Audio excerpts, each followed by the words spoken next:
I've been waiting a long time to talk about this toy on the channel, and now I feel like this is my shot, especially since I just acquired a repaint of it that I've been looking for quite some time.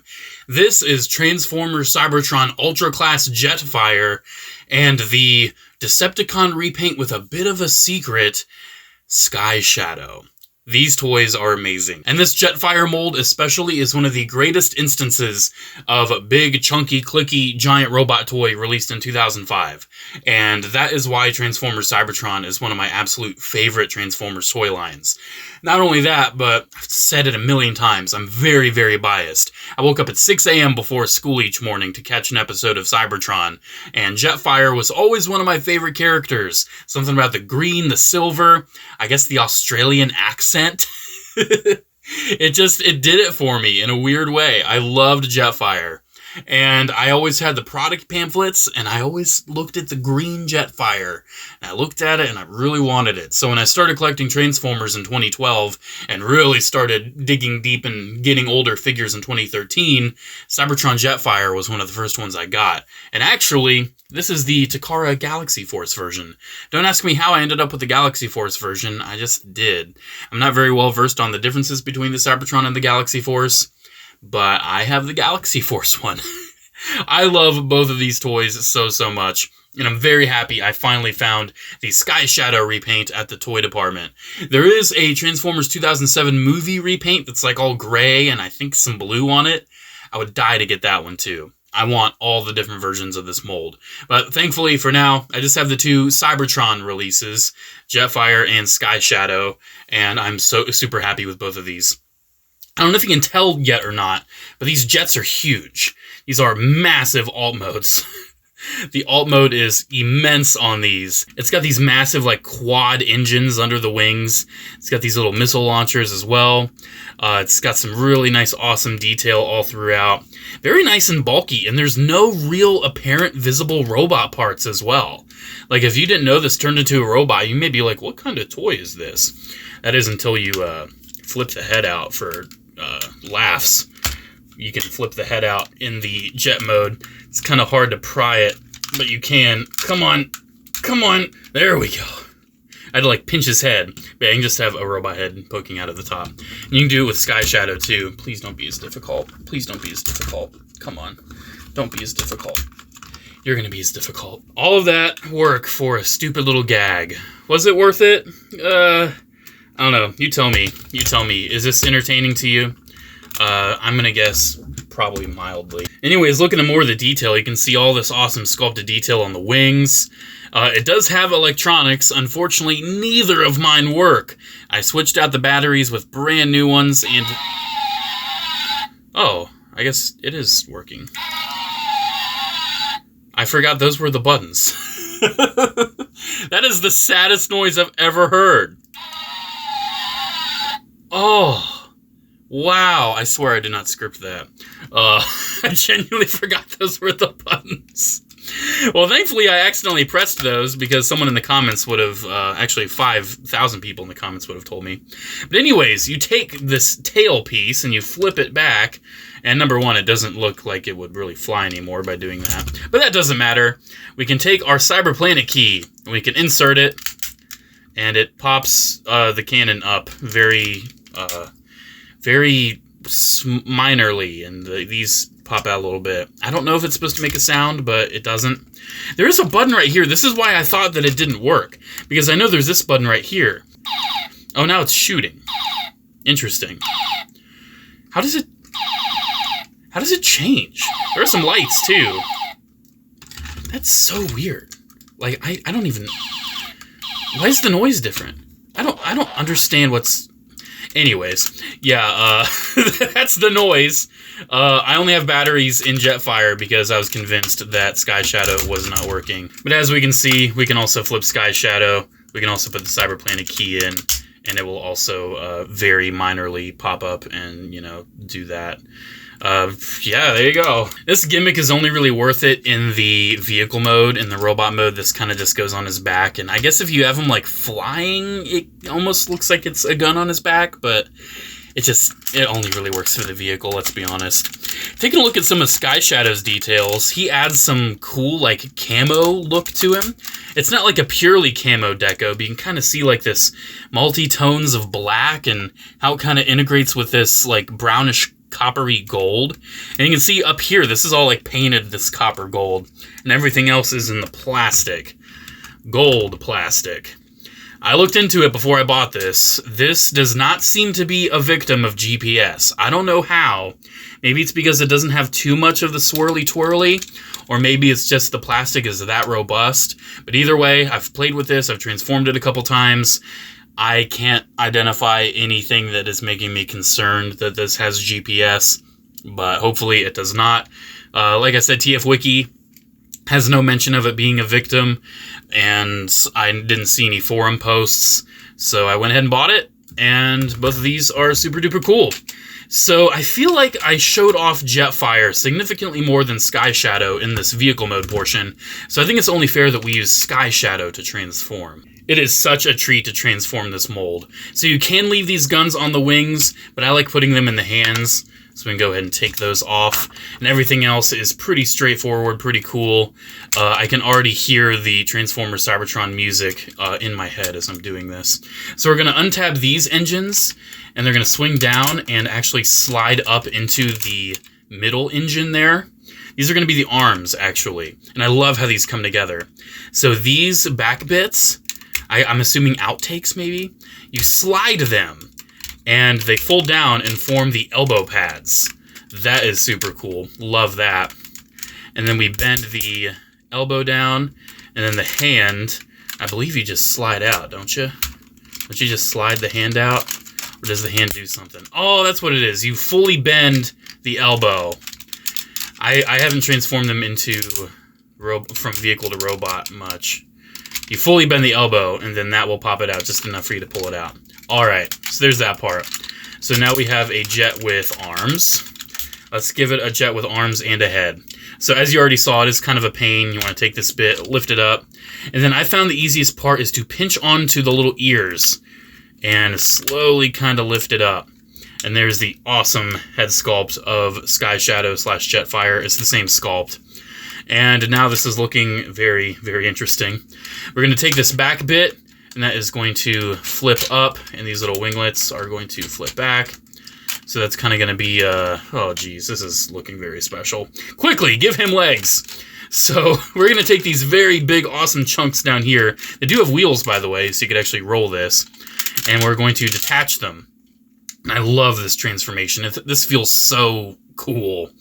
So the legs just uncurl and straighten, and we're going to flip out the quad feet. Yes, he has like feet on each side, even though there is a front and a back, I'm pretty sure, because the front is going to be the side that does not have the most screws. So that has a lot of screws. This only has the one screw, so this is our front. We're going to go ahead and twist it this way, and then straighten it out. Alrighty, and then the last bit, we're going to hinge this down, hinge the cockpit down, and then that plug is going to connect into that socket. And when we do that, we're going to have a little bit of automorph with these little bits springing out in the front. Make sure that this is flush against the back. Unfortunately, this doesn't tab in at all. It literally just sits back there, and because it's on a hinge, it's just going to flip down. For the sake of shelf space, because this guy is one of the worst shelf hogs in Transformers toy history, I actually display this mold with this pointed all the way down because it actually takes up less space.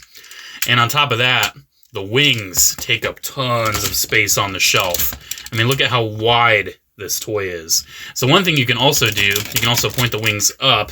It raises the shoulders a bit, but it does take up less shelf space. That's something else that I have to do when this mold is on the shelf, because otherwise these wings are going to be bumping into the heads of the other massive Cybertron toys. So here is our Skyshadow in robot mode. Let's go ahead and give him these little guns. And then let's go ahead and get Jetfire transformed. Oh, geez, I shot the missile and it scared me while I was talking. Ew. Oh, it's a fluff in there. Ew, get out of there. Let's just stuff you in, I guess, because it's not coming out. All right.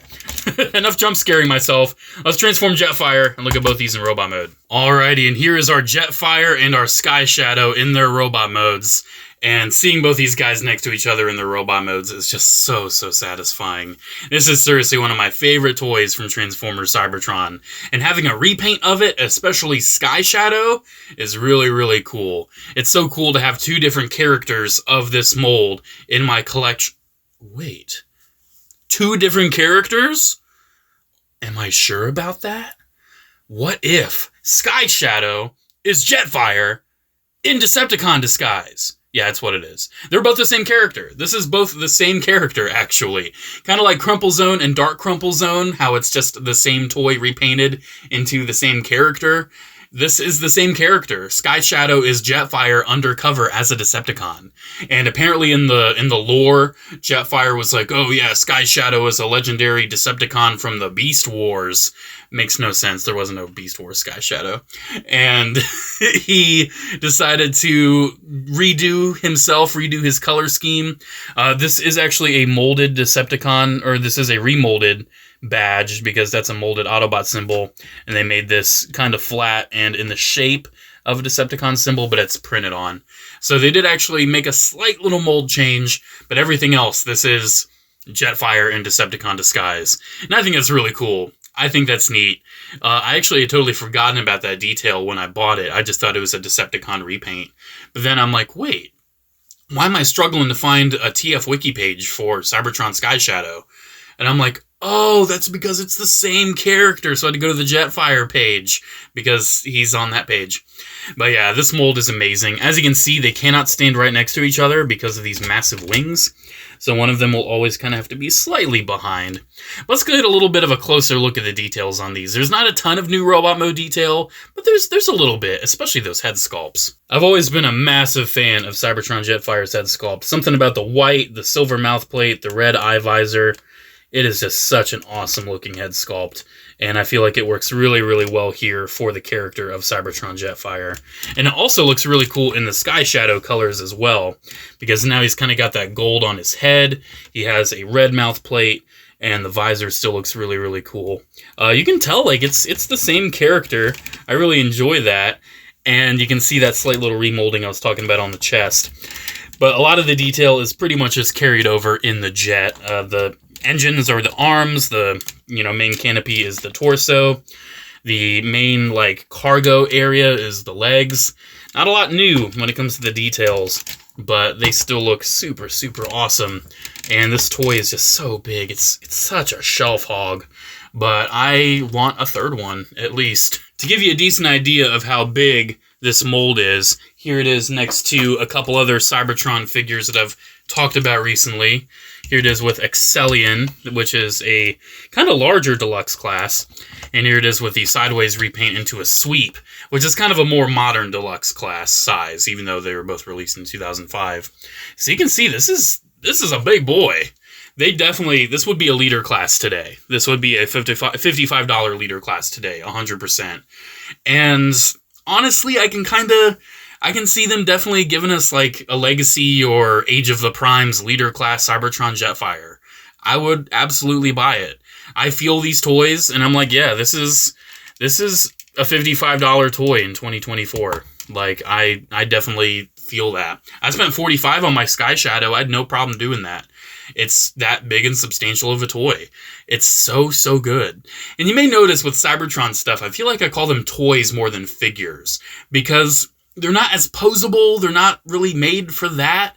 I feel like they're more big, chunky robots where you transform them and you just have such a fun time hearing the clicks and feeling the heft of the plastic.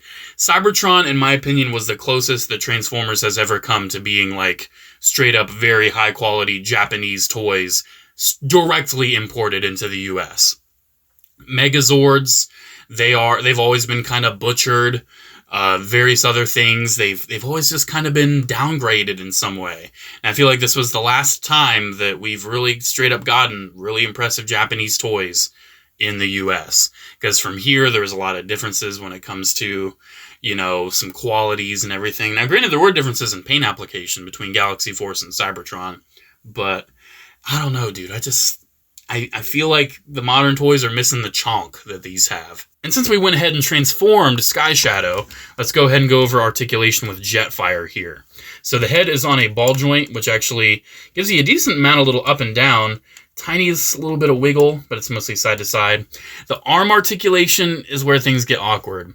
You could probably guess that the rotation, while it's there, is not going to be the greatest. And the rotation point is at the wing. So if you want him pointing forward, you're going to have to move the entire wing. And as you can see, that's when it starts getting a little difficult. But it's doable. It will rotate. It's just going to throw off entirely how he looks. So you can move it forward. You can move the arms out actually on two different joints. You can move it out on the wing and on the hinge where we attached the engine to the engine. The elbow is on a very nice click and on a rotation, which I appreciate. Definitely enjoy that. The wrists do not rotate because of how they slide out, but there is a little bit of wiggle, a little bit of looseness there. Nothing at the waist because of how it all tabs in. But the hips, they move forward pretty much all the way. Definitely appreciate that. And they're on these really nice ratchets, too. They move out pretty much all the way. They actually fully move in. You can see how much of a joint that is. You do have a thigh swivel. The knees can bend both ways, actually. And that's kind of nice because it gives kids the ease of, you know, not having to worry about what's the front or what's the back of the legs. But as you saw, I feel like the side with less screws is probably the side you're going to want on the front. And, you know, the knees, you have the little toes. That's pretty much it. That's pretty much it for articulation. Not the most posable thing, but it doesn't have to be, because this guy's purpose is to be big, massive jet boy. It's not to be super hyper posable boy. Man, look at both of these together. I am over the moon. Alrighty guys, there we go. I've pretty much said all I have to say on Cybertron Ultra Class Jetfire and his undercover alter ego Skyshadow. I love this toy so much. I seriously, if you guys don't have any stuff from Transformers Cybertron, I seriously suggest you go back and you get yourself some Cybertron toys. It's my favorite Transformers toy line all around. It's one of the only ones that I've really strived to complete as much as I can. I'm even going after repaints now, dude. I originally was just going after unique molds, but now that, you know, I've kind of had some time to look at my collection and it's just kind of been the same for ages, I need more. So now I'm getting repaints. I love both of these. Out of the two, the Jetfire deco's better. It is. It's silver, it's green, little hits of red. It's such a great color scheme. One of the best color schemes I've ever seen on a green Transformer. But the Skyshadow colors are still nice. It still has a Decepticon vibe. And if you want it to be a separate character in your collection, go for it. You know, I think it's really cool that it's Jetfire undercover. But if you want it to be a separate character, you can do that too. It looks different enough. I still see it as the same character, but, you know, it's Transformers. They repaint all these. And there is the 07 repaint. That one's on my radar. I'm looking for that 07 repaint. I'm really hoping I can get it because I love those colors. Alrighty guys, thank you so much for watching, as always. Special shout out to channel members. Your continued support. I threw myself off because I said always first. It's so funny how you throw off your internal script. Thank you so much for your continued... Special shout out to channel members, as always. Thank you all so much for your... I can't do it. Special shout out to channel members, as always. Thank you all so much for your continued support. Your names were put up longer because it took me longer to say it. You're welcome. Thank you again all so much for watching. Have a great one, and I'll see you in the next video. Bye.